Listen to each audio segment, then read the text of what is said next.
Okay guys, a lot has happened since I last checked in. Many of you messaged me asking if I was doing okay. Some of you even sent me your phone numbers and reached out. I thank you for that. We have not encountered Rose since the last time. Also, we decided to move. I got a decent job in the south of the US, and we decided to get out of here. My father went to see the priest who had baptized me, and the story became more convoluted. Anyway, I got baptized in a church called Ostrog in Montenegro. I don't believe in God in any way, but this church is amazing. It was built a long time ago. When the Turkish Empire came to take over, people took it stone by stone and moved it up in the mountains where the Turks couldn't reach it. It is a magnificent building. Many people of different religions, including Muslims and Buddhists, come to that church in search of spiritual help. That is the only place I ever felt something more than just my non-believer reality. So when I was 6, my dad decided to baptize me there. Neither of my parents is particularly religious, but my dad follows traditions, and baptizing kids is one of them. He decided that baptism should be performed at the most famous church in the Balkans, Ostrog. You had to schedule it, and the demand was so high that I would do it with other kids as a part of a group baptism. When we arrived there, disappointment awaited. At least for my dad, I couldn't give any less fucks. At the entrance of the church, the priest stopped me. You can't go in. He physically stopped me with his hand. Priests in our country wear long black robes and rock long beards, so I was standing there being held by this Batman-looking dude. My dad jumped in front of me and asked what the problem was. "You, my child," talking to my dad, "I know you. I baptized you, I can tell. But your son, he cannot go in here." "And why is that?" my dad asked, shocked. "I can't tell you, but it would be better for us all if he went elsewhere." "But why?" "Son, please, leave. But remember this, don't dare not baptize him. You have to." "I don't understand." "Nor will you ever. Just do it." So my dad took my hand and walked away, not knowing what in the fuck was going on. On our way home, he was trying to figure out what happened. He thought maybe I messed something up, like peed behind the church or something, which sounded like my kind of thing, but I didn't do it. When we got home, we got a phone call. It was from that priest. He wanted us to come back, right away. It was a 35-minute ride back. My dad and I were more confused than ever. We arrived at the church, and all the previous baptisms had already been performed. There were only 3 of us there. "I decided to baptize your son despite..." "Despite what?" my dad asked curiously. "I could not tell you, but it is important we do this fast." So we did.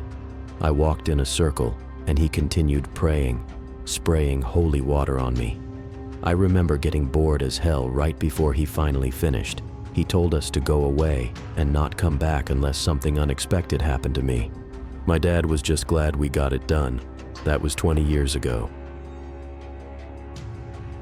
My dad went back there a few days ago. Priest was still alive, although retired. He still lived on the church grounds. It took some talking and donations for him to speak up. I was baptized on February 13th, 1992. On the night before my baptism, the priest was handling his sheep.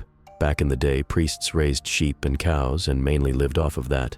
When he saw a figure in the dark, it was strange for someone to stand there late at night, especially because visits were over and all the clerical staff were already in their designated housing. "Hey, who is that?" priest yelled.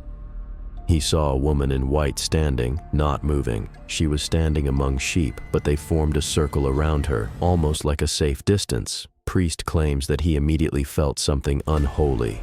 "What do you want?" he asked in a defensive, aggressive voice. At that point, he knew it wasn't a peaceful visitor to whom he was talking. Tomorrow, you will encounter a boy, just like any other. His name will be Milos. You won't baptize him." The priest told my father that he had performed several exorcisms before, but he was never actually scared. This time, he felt unsafe. "You and your kind have no place on this holy ground." "My kind, father? What would that be?" "You demons." His voice was cracking in fear. She laughed. "Demons? I realize you're a man of the cloth, but believing in demons? That takes a lot of faith, father." "Listen to me, you pitiful priest. I know who you are. I know what you think. I know you feel my strength. Deny my request, and you'll never sleep in peace again." Then she left.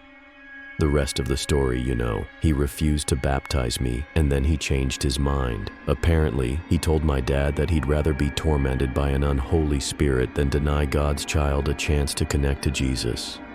He also said that he has been paying for it since the day he baptized me. Every night, he has seen a woman in white appear at his window. She'd just stand there, looking at him with her head tilted. No smile, though, but only a face of anger. He'd say many prayers, but it didn't affect her. Then, his sheep started dying. There were no wolf marks, no sign of force, just lying dead.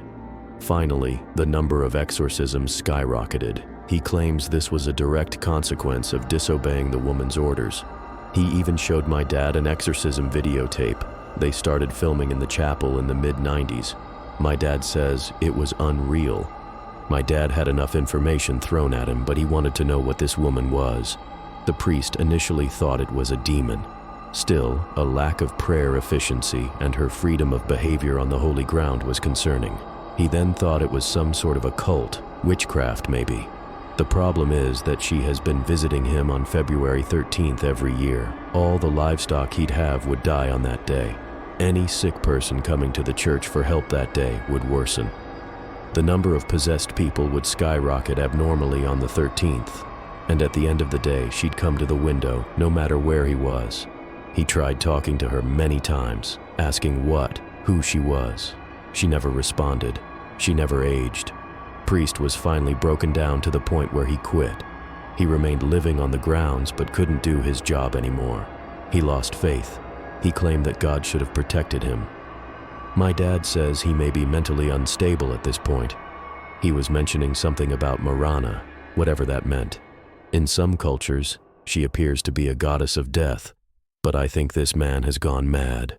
This whole story seemed like the jabber of an old man gone senile. Goddesses, demons, hardly. I have not encountered any of them since the last time. I am moving away, hoping it helps.